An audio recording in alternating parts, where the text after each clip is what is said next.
Hi, everybody. My name's Sarah Southey, and I'm here today presenting with a few colleagues on online safety do's and don'ts.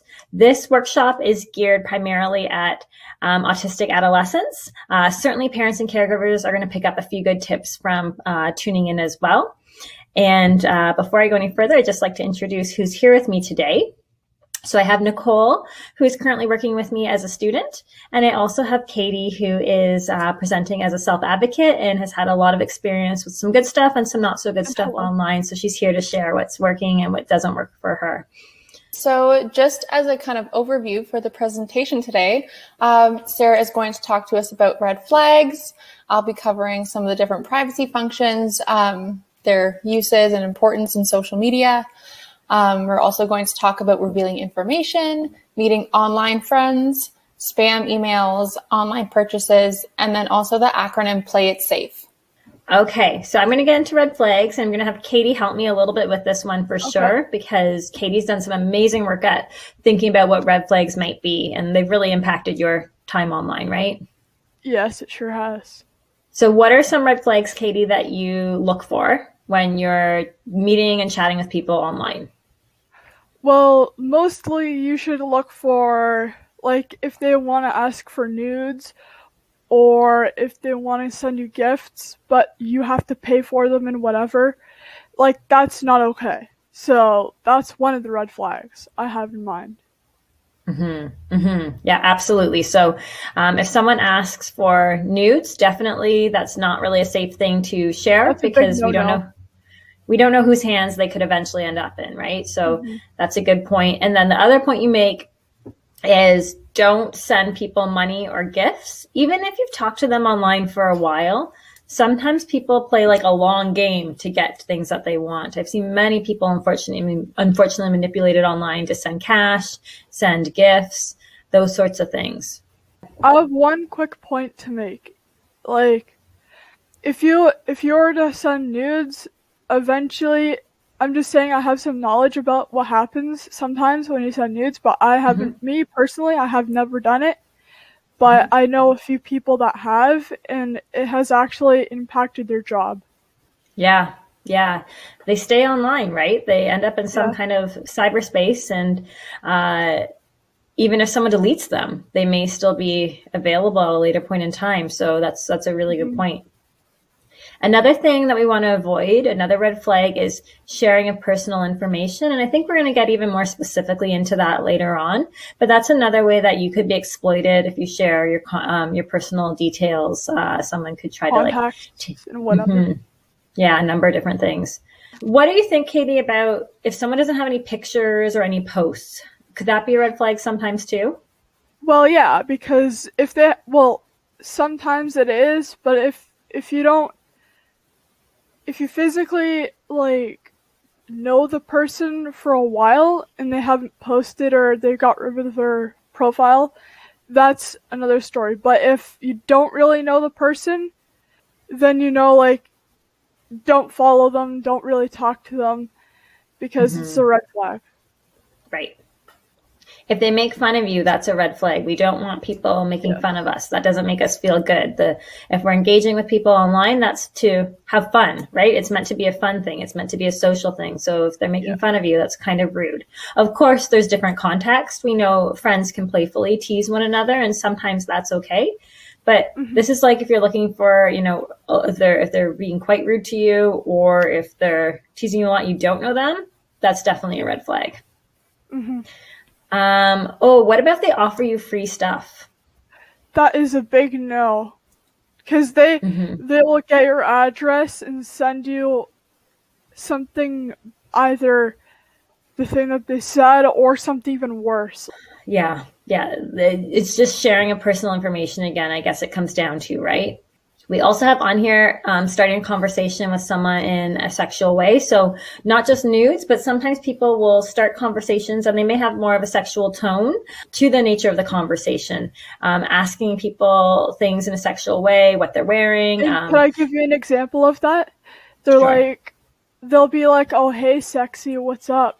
kind of thing. Yeah, that's a good example, Katie. Thank you for sharing that.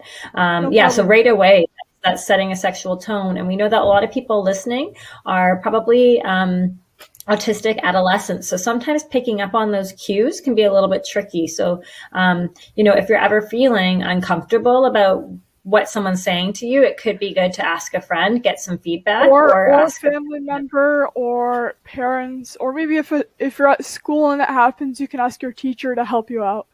Yeah, right, absolutely, yeah, because sometimes these things are kind of subtle and confusing. So having a number of strategies for dealing with that can be really, really good. And then the last red flag we have on the list here is if someone's a lot older than you, that could be a red flag. Yeah, so like, for example, I had this one person approach me like on social media before, and he was like 22, and he said, "Oh, hey sexy, what's up?" But I just ignore all the comments and things like that. If I see people older than me, I don't respond. Mm-hmm. It can be a little bit peculiar why someone who's quite a bit older would want to be engaging, right? That is a red flag. Yeah. Now I think we're going to switch to Nicole talking a little bit about privacy settings. Okay. Yes. So privacy functions. It is always important to explore the privacy settings available when you start to use a new form of social media or just a new online platform in general. You should get a good idea of what information you're able to keep private and what is always available to the public. Most often for social media, you're able to access your privacy and security options through the settings, finding like the privacy section and just exploring through there. Most often, privacy functions allow you to determine who's able to see your information in your posts, access your information, follow or friend you, if you can be tagged in posts, if they can message you, just generally how others are able to interact with you online. And the two examples that we've provided for right now are from Instagram and Snapchat. So I think those are one of the like top two social media platforms that are really used. So looking at the screenshot from Instagram on the left, this was accessible through the settings and then choosing privacy and going to the separate section. Then you can see how you can make your account private, which would hide your posts from individuals who don't follow you and make it so people have to request to follow you rather than being automatically allowed. My account is private. I really think this is the safest choice just so you can determine who has access to your comment or content. And then you can also determine who can comment on your posts, tag you, mention you, view your story, see your activity status, and again, message you directly. And then in the connections section, you can also review your restricted, blocked, muted accounts, and just generally the accounts you follow. And then in the screenshot from Snapchat on the right, these privacy settings were accessible directly in your settings. So again, you can determine who can contact you, view your story, see your location, and see you in quick add. Generally, it's safer to only have those on your friends list to be able to contact you and view your posts. And I know that there's also a setting available for your location to be seen. And I think that is just easily said to be safer just to have that off completely. Otherwise, Snapchat provides options for support. So if you need help or have questions or concerns, at the bottom there, you can see that you can review their privacy policy. With Snapchat specifically, actually, I never knew that I had myself visible in the quick add section. So I was having all of these friend requests from people who I didn't really know, and I was so confused as to how they knew my username. And then when I went and reviewed my security settings, I realized that I had it so anybody could see me in quick add. So I quickly turned that off and the random requests stopped. So I think that's a good example of why you may want to do that quick review of what your own settings look like. Right. It's a good point. I also think that these things change quite frequently too, right? So that sometimes these platforms change their settings and maybe they let it be known, maybe we don't read the email or whatever kind of announcements made that privacy settings are changing. So it's good to every so often do an audit as well, I think, on privacy settings and just double check. So what's private now, what's not?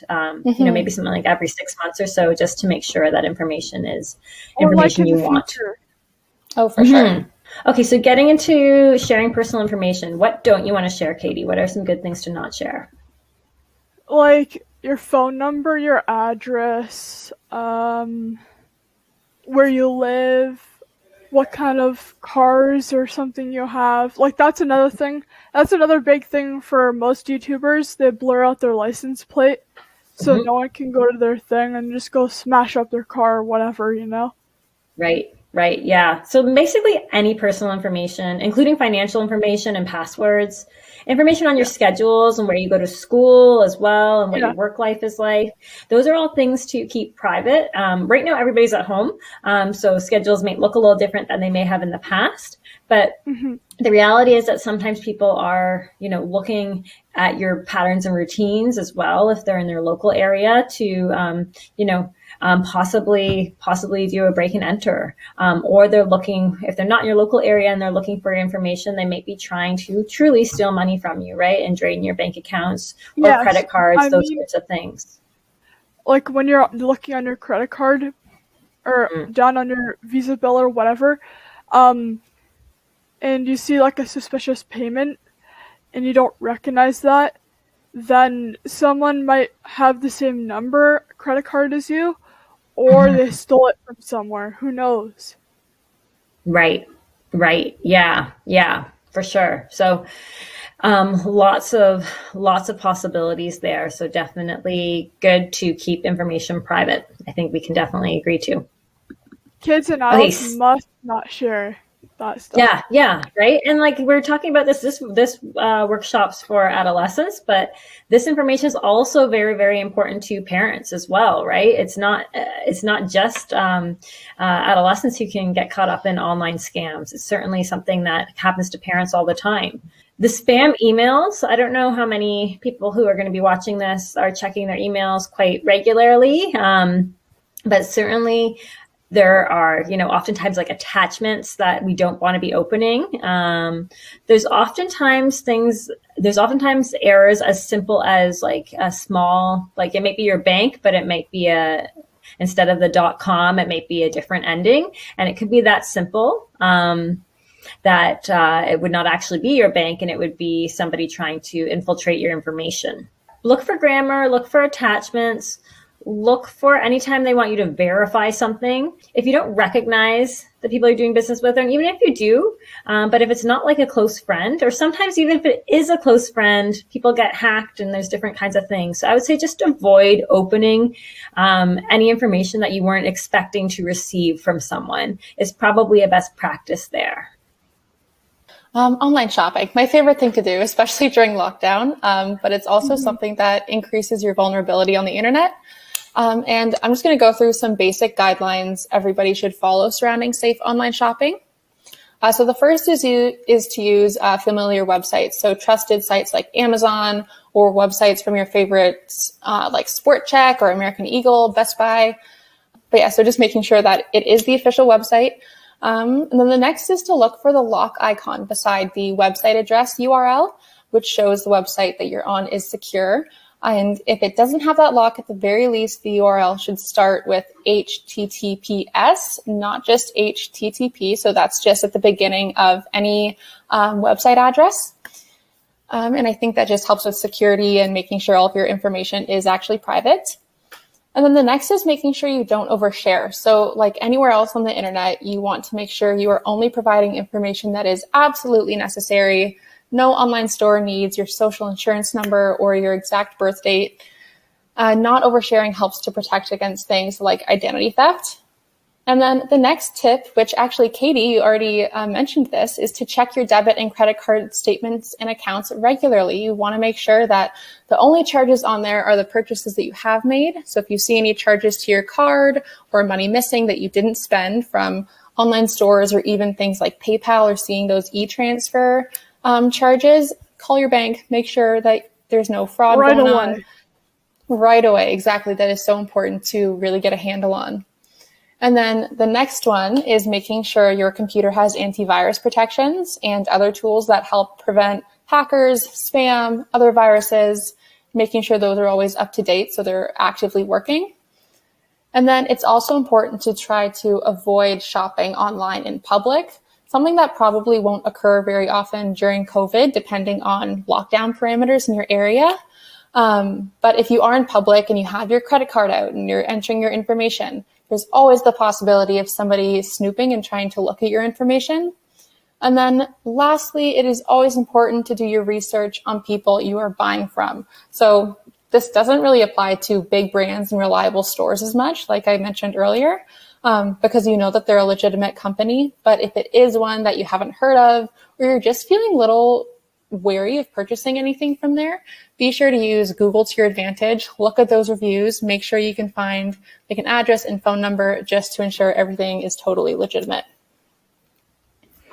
That's a really good point about doing the research. Certainly, you know, almost any service or product you're looking for like would have reviews available online. So you want to definitely look for that. Yeah, I'm surprised by the amount of different types of scams out there, whether it's through an online purchase or whether it's through someone trying to talk online and send you free things. It sounds really good up front, but these are exactly the many different kinds of scenarios that are really important to be thinking about when you're engaging online. I think that a lot of people that I work with in my clinical practice are a little bit more likely, and this is just anecdotal, but a little bit more likely to make choices that would possibly be impulsive, but also that maybe not studying the additional levels and layers of social cues that might be there, that might be kind of saying that, oh, this could not be safe. Like, I find a lot of people I work with are more easily taken advantage of, unfortunately. So going through these slides, thinking about these things and talking about them with important people who are helping people in your life can be really, really helpful for sure. All right. I am going to go ahead and bring it all together. So this is the Play It Safe acronym. So I'm just going to read through it. So first one, personal information, don't share it. The next one is let a trusted adult know. So tell someone if anybody asks for your personal information. Attachments, beware. That is a big no-no. Attachments, beware before opening any attachments. So as Sarah was saying, in spam emails. The next one is your feelings are important. If something happens that makes you feel uncomfortable, tell an adult or somebody that you trust right away. You always want to address that issue right away. And the next one is information. So remember that not everything you see online is true. Again, if you're unsure, ask a trusted adult. T is for take breaks from the computer. Sometimes we all kind of need a tech-free break. And the next is spending money. So don't buy things online without permission, or like Katie was just saying, checking those reviews, making sure it's a smart purchase. Then act politely. Don't say anything online that you wouldn't say to someone in person. Then friends should stay online. And then the last one is enjoy yourself. The internet is a super cool place to be. There are so many opportunities and so much information out there, but we also have to make sure that safety is our #1 priority. Yes. And if you're looking for more information about this acronym, we unfortunately did not come up with it ourselves, but there is the link there at the bottom of the slide that gives a lot more information on internet safety, particularly for autistic youth. So that'd be a good place to dig a little bit deeper if you did have an interest in the topic. And now is a great time that if anyone has questions, to start typing the questions into the chat, and we'll certainly make a few minutes to answer them. If you liked learning about this today and you want to learn a little bit more, the next session that we have prepared is a bit more around specific situations online, how to read the room, kind of take that social inventory of activity and behaviors online. And then we also did 2 previous sessions for parents and caregivers.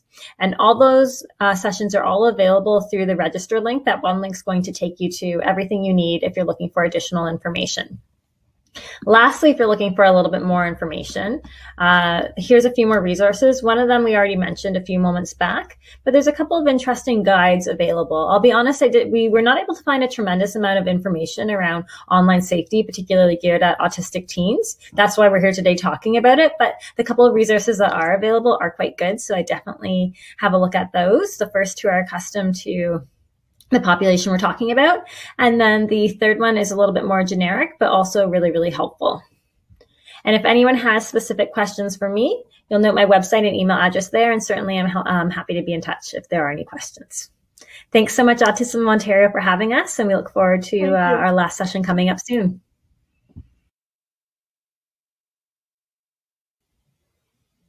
Hi, everybody.